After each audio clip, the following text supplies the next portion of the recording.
Welcome to the People Helping People podcast. This is a place where we talk all Eagle business, upcoming events, happenings, and anything else related to the Fraternal Order of Eagles. I'm Scott Houghtaling, your host of the People Helping People podcast. Today we have a special guest among us, and it's no other than our grand worthy president, Mr. Brian Ross.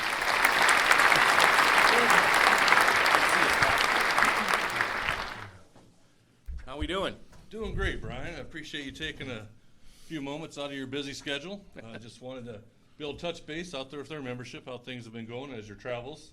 I know you were installed on August 5th, 2001.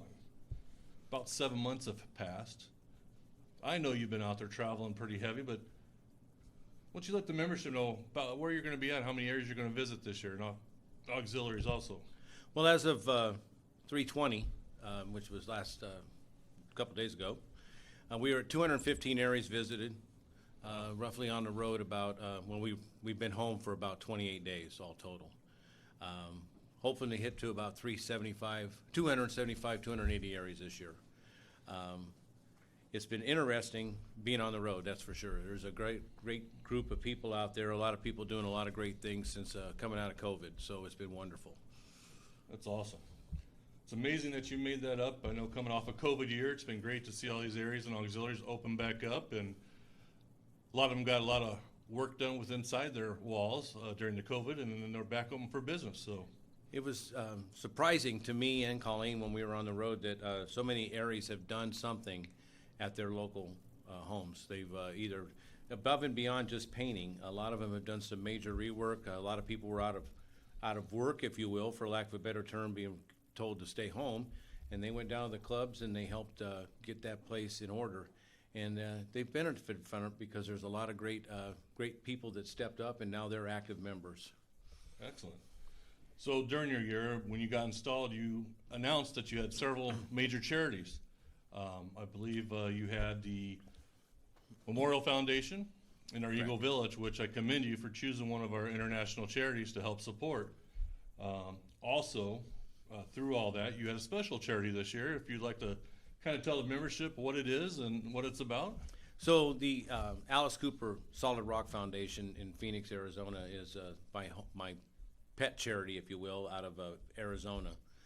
And the organization itself supports children of teenage age and high school years up to the age of 20, and allows them to come into a facility and take opportunity to learn or play an instrument, get into a band, learn how to operate stage equipment. They have it set up to where these kids can come in and perform for the kids, have dance nights and stuff like that. They also do stuff with dance and with art and with a lot of the business part of the entertainment field that a lot of kids don't get a lot of exposure to. So it's a great opportunity for them to maybe look at a possible career choice, or more importantly, just give them people skills that they could use as they go out into their futures and start to do things that they want to do. So I see that as a great opportunity for them. They've just opened up a second facility in East Valley in Arizona, so now they have 2 sites there. But they're doing a lot of great stuff there. The facilities are amazing, and the people that come in and help teach these kids how to play these instruments are all volunteers, so that's kind of nice. Yeah, just to add to that, this past August at our international convention, I was fortunate enough to go visit his location, and I'm telling you, they do great work with these kids out there, and it's just amazing how they had all the different avenues that a kid could take based on what their passion is. So that's good. Yes. Yeah, great choice. I also would like you to maybe introduce, we have some great news concerning Alice Cooper. Would you like to announce what's going to happen at Columbus, Ohio for our international convention? At the Area and Auxiliary Banquet this year, we do have Alice Cooper is going to be our entertainment for that evening, and along with Andy Childs and Six Wire. So that's going to be a pretty good opportunity for everybody to get a chance to relive some of those past years in the mosh pits and stuff in the 70s when they were having a good time listening to Alice Cooper. I'm sure he's going to be surprised with all the money you're raising for his charity amongst your other 2 Memorial Foundation in Eagle Village. So It's going to be a great night, and I hope a lot of you out there that are maybe watching this that were able to join us in Columbus, Ohio this year for our international convention. Kind of want to talk about your theme. You thought hard about this before you took over as Grand Worthy President. You want to tell us a little bit what it is and what made you come up with this scenario? So get off the bench and get in the game became a part of what we were trying to do this year, because I saw it, and as well as a lot of us that are going through the chairs saw that we're signing up new members all across the country. We're doing very good. We don't usually have too big of a problem signing new members every year, but we don't really get a lot of people involved in the Eagles. Part of the issue, I think, is, and some of the stuff that I've noticed traveling these last 4 or 5 months, is that we don't really teach our members how to become Eagles. They're social members. They come in and participate at the local drinking establishment. They buy raffle tickets, they play darts, they shoot pool, they get involved in some of those items, the activities that we do, but when it comes to helping us run the organization, they just haven't really stepped up yet, haven't really drank the Kool-Aid. Part of it, I think, has to do with a couple of things I've noticed on the road. One of them that really bothers me is we have more and more areas and auxiliaries across the jurisdiction that are no longer doing the ritual. They don't initiate their members. They aren't performing the ritual during their meetings. And these rituals that we did were the basis for explaining to new members what the Eagles were and what we're about, what we stand for. And so if we're not doing that, then we're not teaching new members about that. Absolutely. Secondly, we don't do a very good job of interviewing members and letting them know that they're not joining a bar. They're joining an organization that does a lot of great things and a lot of stuff that helps the local communities. I really feel like we just need to step up our game a little bit in how we interview, and we certainly need to get back to some basics of doing the rituals, because we're Eagles. We are members of an organization. We're not a bar.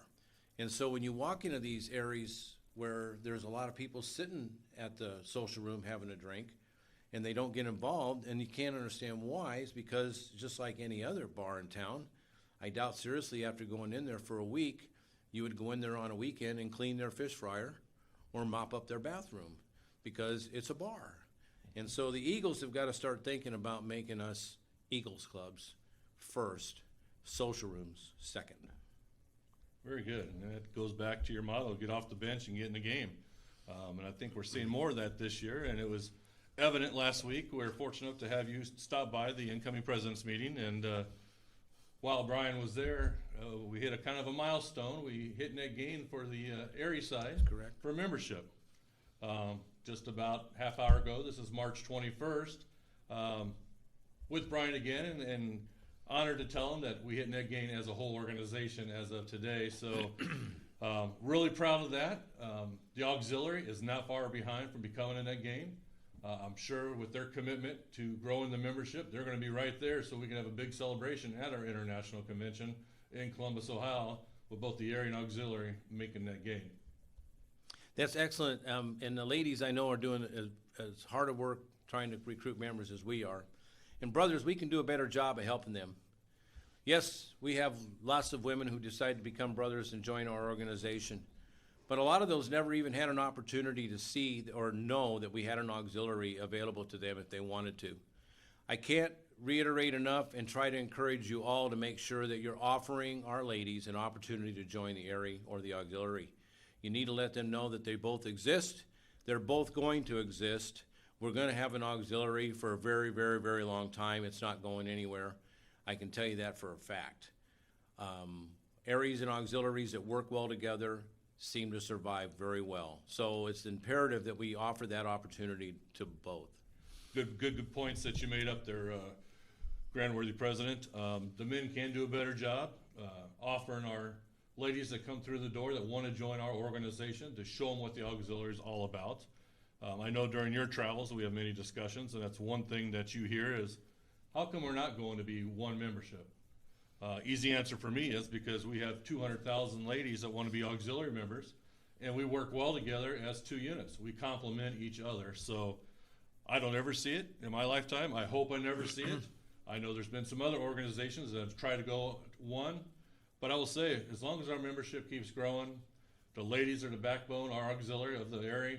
I think we need to continue that path and complement each other on the jobs that we have as area and auxiliary members.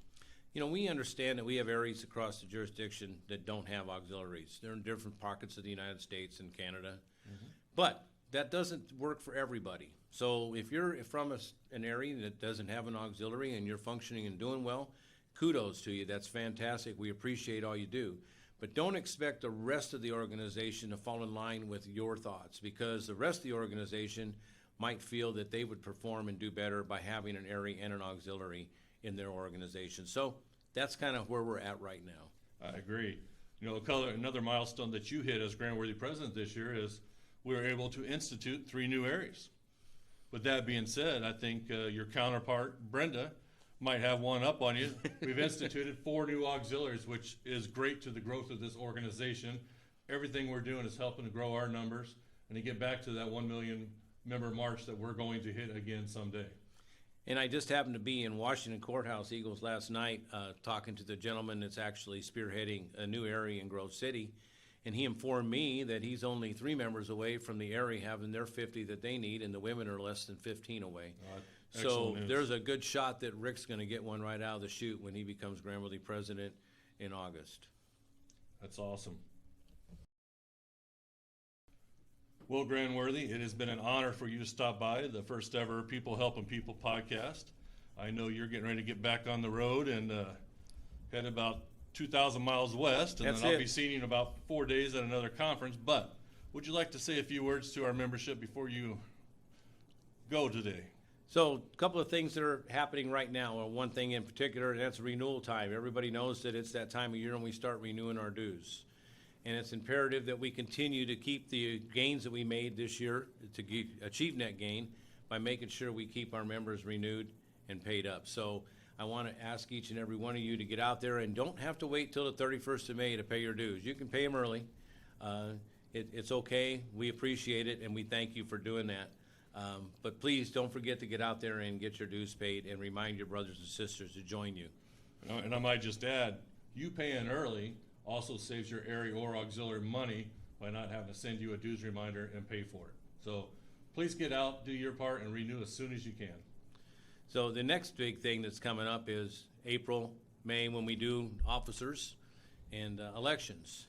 And I just want to remind you all that we're all shareholders in the operation of our local areas and auxiliaries. And our fundamental responsibility should be to inspire those around us into doing great things. We must find the brothers and sisters who are willing to do the hard work worth doing and who are willing to get off the bench and get in the game. Let's help them do more than just exist. We need to help them make a difference. Our future depends on it. And just remember, making a difference in the lives, in the communities we live, and in the Fraternal Order of Eagles is what getting off the bench and getting in the game is all about. Let's help our members do more than just exist. Let's help them make a difference. I hope to see each and every one of you at Columbus this year. We're looking forward to a great grand convention. We have some great entertainment, some great training classes, and great opportunities for learning and just hanging out and meeting everybody. So I'm looking forward to seeing you all there. And please don't forget, it's up to each and every one of us to ensure that no future generation will ever experience a world without the Fraternal Order of Eagles. So true words you say there, Grant Worthy. And again, thank you for stopping by. To you brothers and sisters out there, please like, share, and subscribe to this podcast. We'd like to bring you as much information as possible. And for all of you watching, myself and Grand Worthy President Brian Rogers, we'll see you down the Eagle Trail. Thank you. Thank you.